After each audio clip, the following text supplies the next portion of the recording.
কৃত্ৰিম বানত বুৰিল চৰাইদেউ জিলাৰ মাহমৰা সমষ্টিৰ বিস্তীৰ্ণ অঞ্চল।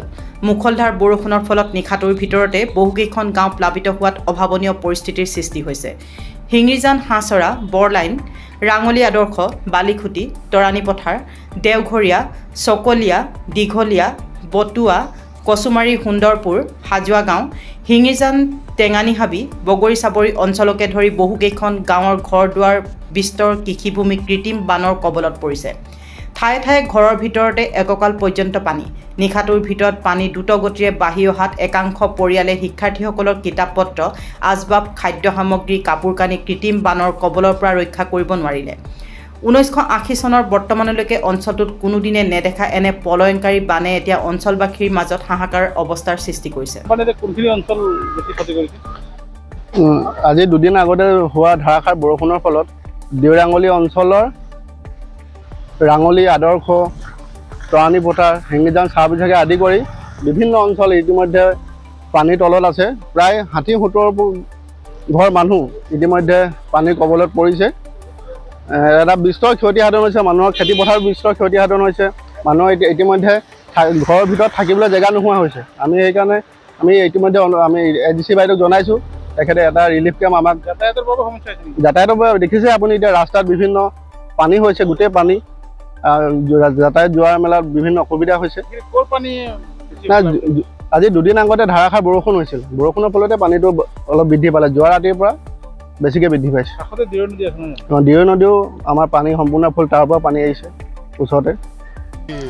যোৱাকালি শনিবাৰে পৰহি দিনাখন সন্ধিয়া আবেলি প্ৰায় 3:30 মান বজাত এটা খুব ডাঙৰ বৰষুণ হৈছিল, প্ৰবল বৃষ্টিপাত হৈছিল। সেই বৰষুণৰ পিছতে লাহে লাহে শনিবাৰে নিশাৰ পৰা পানীটো অলপ বাঢ়িবলৈ ধৰিলে আৰু কালি দিনটোত, দেওবাৰ দিনটোত অতি ব্যাপক মাত্ৰাত বাঢ়ি আহিলে। যিটো পানী আমি জন্মৰ পৰা আজিলৈকে দেখা নাই এনেকুৱা পানী। আৰু 98ত এবাৰ পানী হৈছিলে, কিন্তু 98ত পানী হওঁতেও এনেকুৱা পানী হোৱা নাছিলে। আৰু এতিয়া যি দেখিছোঁ এই গাঁওখনত, এই এৰিয়াটোত আৰু খেতি বাতিটো বাকী নায়েই, চব পানীৰ তলত। আৰু মানুহৰ ঘৰ, এইখন আমাৰ ৰাঙলী আদৰ্শ গাঁও। ৰাঙলী আদৰ্শ গাঁৱত ধান পথাৰ, তৰাণী পথাৰ, দীঘলীয়া, ৰাঙলী, সমগ্ৰ ৰাঙলী, বালিখুটি, গোটেই সমগ্ৰ এৰিয়াটোৱে বানপানী কবলত। আৰু যিটো পানী বাঢ়িছে, মানুহৰ ঘৰ কোনো এঘৰ মানুহৰ পানী ভিতৰত নোসোমোৱাকৈ থকা নাই। প্ৰতি ঘৰ মানুহত এআঁঠু এককাল পানী হৈ গৈছে। আৰু মানুহৰ অৱস্থা একেবাৰে ৰাতিৰ ভিতৰত বাঢ়ি যোৱাৰ কাৰণে মানুহবিলাকৰ বহুত অশান্তি, অসুবিধা হৈছে। যাতায়াত ৰাস্তাৰ ওপৰত গাড়ী পাৰ হ'ব নোৱাৰা অৱস্থাত 2-এখন গাড়ী পাৰ হৈছে, বহুত ৰিক্সত তেওঁলোকে নিজে পাৰ হৈছে। কিন্তু আলিৰ ওপৰতো প্ৰায় এআঁঠুতকৈও অধিক পানী হৈ আছে। শিক্ষানুষ্ঠানসমূহত আজি ল'ৰা ছোৱালী যাব নোৱাৰা অৱস্থা। ৰাস্তাত ডাঙৰ মানুহে পাৰ হ'ব পৰা নাই, সৰু ল'ৰা ছোৱালীটো স্কুললৈ পঠিয়াব নোৱাৰি। আৰু প্ৰতিঘৰ মানুহৰ ঘৰৰ ভিতৰত পানী যেতিয়া ল'ৰা ছোৱালী পঠিওৱাৰ পৰিৱেশে নাইকিয়া হৈ আছে। চৰকাৰী সাহায্য কি বাঢ়িছে নেকি? চৰকাৰী সাহায্য আজি ৰাতিৰ ভিতৰত পানীটো বাঢ়িছেহে, এতিয়ালৈকে চৰকাৰীভাৱে কোনো যোগাযোগ বা কোনো হেৰি অহা নাই। কি হ'লে তেনেকৈ বৰষুণ कम पानी से गोटा घर दूरा भर्ती हो जा है, चावल पाती सब भीन गए, सब भीन गए, खाना पीना मना जगह ही नहीं थे। काली में ही पकाली ने रात के 1 बजे रात से भरो ला गोटाई 20 जन मान हो जाए। आमार हिंगिजान अঞ্চলটোত আজি প্ৰায় 2-3 দিন বৰষুণৰ ফলত মানে আৰু আমাৰ দিৰৈ নদীৰ বাঢ়নী পানীৰ হঠাতে মানে কালি ৰাতি একদম আমাৰ হাঁচৰা অঞ্চলটোৰ লগতে আৰু ওচৰত থকা কেইবাটাও অঞ্চল একেবাৰে পানীত বুৰ গৈছে। লগতে আমাৰ অঞ্চলটোৰ ঘৰত প্ৰায় মানে ঘৰৰ মানুহৰ কিতাপ পত্ৰ, ঘৰৰ ৰাচন আৰু দৰকাৰী আচবাব সব একদম পানীত বুৰ গৈছে। এইটো সময়ত আমাক যেহেতু আমাৰ কোম্পানীৰ অৱস্থা একেবাৰেই শোচনীয় আৰু চাহ শ্ৰমিকে এতিয়া বৰ্তমান ৰাস্তাত আশ্ৰয় লৈছে, গতিকে আমি চৰকাৰক এই সময়ত সহায় কৰিবলৈ অনুৰোধ জনাইছোঁ। কেতিয়া পানী বাঢ়িলে? 11টা বজাত ৰাতি যোৱা নিশা। নাই ইমান পঢ়া নাছিলে, অলপ অলপকৈ বাঢ়ি আছিলে, ইমান নাছিলে পথাৰত আদিকেইটা দেখা আছিলে। তাৰ ৰাতিটো হঠাৎকৈ পানী বাঢ়ি গ'ল। বয় বস্তু ৰাতি ওলাব নোৱাৰিলোঁ, যিমান পাৰিলোঁ।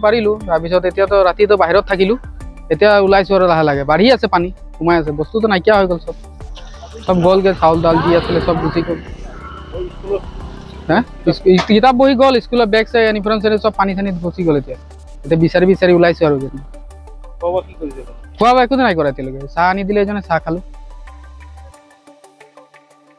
ক'ত থাকিব আপোনালোকে এতিয়া ইয়াতে কেম্প বনাম ইয়াতে থাকিব লাগিব গৰু ছাগলী চাব লাগিব ন আপোনাৰ অঞ্চলটোৰ নাম কি শিঙিজান কি জেগা বৰলাইন অঞ্চল কি ক্ষতি হৈছে আমাৰ বৃহত্তৰ ৰাঙলী অঞ্চলৰ খেতি পথাৰটো সম্পূৰ্ণ হ'লেই কিন্তু প্ৰধানকৈ তৰাণী পথাৰ গাঁওবাসীৰ গোটেই ঘৰ দুৱাৰ অৱস্থা নাই মানে পানীত বুৰি ৰাতি গৰু আপোনাৰ মেলি দিছে ৰাস্তাত আছে গৈ পেলাই আৰু এতিয়ালৈকে বিভাগীয় কৰ্তৃপক্ষক মই জনাইছোঁ তেখেতসকলে কৈছে আমি পঠিয়াই আছোঁ গৈ আছোঁ সেই বুলি আমাক কৈছে মানে কিন্তু এতিয়ালৈকে অহা নাই মই এতিয়া AGC বাইদেউ তালৈ যাম বুলি ভাবিছোঁ তেখেতে কি ব্যৱস্থা লয় কিমান পৰিয়ালতে ক্ষতি হৈছে আপোনাৰ প্ৰায় ইয়াত 80 ঘৰ হৈ যাব ক'ৰ পৰা আহে পানীটো পানীটো এইটো বৰষুণৰ পানী হ'ব যিমান দূৰ ওপৰৰ পৰা নামিছে পানীটো দিৰৈটো ভৰ্তি আছে আমাৰ দিৰৈ নৈ পায় দিৰৈ নৈখনৰ পৰা পানীটো পূৰা হৈছে কিমানখন গাঁও প্লাবিত হৈছে গাঁও খেতি পথাৰ হিচাপে ইয়াত কমেও 10খন গাঁও হৈ যাব একদম দেৰঘৰীয়াৰ পৰা আপোনাৰ চকলীয়া দীঘলীয়া গোটেইখন 10খন গাঁও হৈ যাব কিন্তু তাৰে বিশেষকৈ ক্ষতিগ্ৰস্ত হৈছে তৰাণী পথাৰ যাতায়াতৰ অসুবিধা সম্পূৰ্ণ হৈছে আপুনি এতিয়া গ'লে ৰাস্তাটো দেখিব আপোনাৰ যাতায়াত যাবই নোৱাৰে পানী আপোনাৰ আঁঠু গাড়ী গোৱা যাবই নোৱাৰে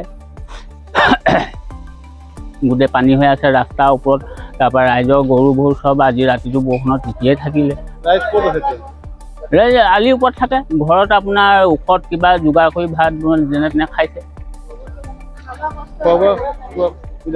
খোৱা বোৱা সম্পূৰ্ণ অসুবিধা হৈছে পানী চবফালে ক'ত কি কৰিব আপুনি ৰিলিফ আহি পোৱাহি নাই আৰু বিভাগীয় কৰ্তৃপক্ষক মই কালিয়ে জনাইছিলোঁ